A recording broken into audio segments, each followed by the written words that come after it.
Hero আলমকে মারধর।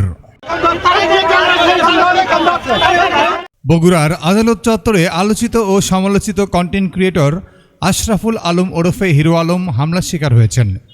এ সময় তাকে কান ধরে উঠবোস করানো হয়।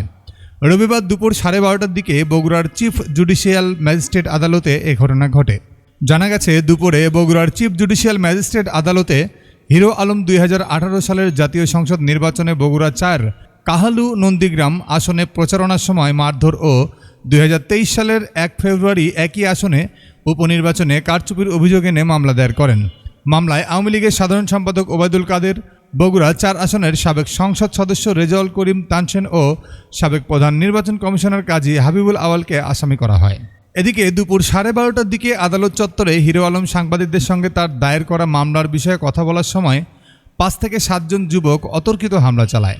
এ সময় তারা হিরো আলমকে বেধড়ক মারধর করে আদালত চত্বরের বাইরে সড়কে নিয়ে গিয়ে কান ধরে উঠবাস করায়। মারধরের শিকার হওয়ার পর সাংবাদিকদের হিরো আলম বলেন যে আমি কোনোদিন তারেক দেন নামে কোনোদিন কেস করে থাকি, একটু ফুটেজ বার করতে পারেন, আমি দুটোর মালা দিয়ে ঘুরে বেড়াতাম ভাই। আমি আজকে হয়ে স্যার আওয়ামী লীগ সরকার তাদের বিরুদ্ধে মামলা করবে যাচ্ছে। এক স্বৈরাচারের পতনের পর আরেক দল নিজেদের সন্ত্রাসী কার্যকলাপ শুরু করেছে। এটা কি স্বাধীনতা? প্রকাশ্যে আমাকে হত্যার চেষ্টা করা হলো।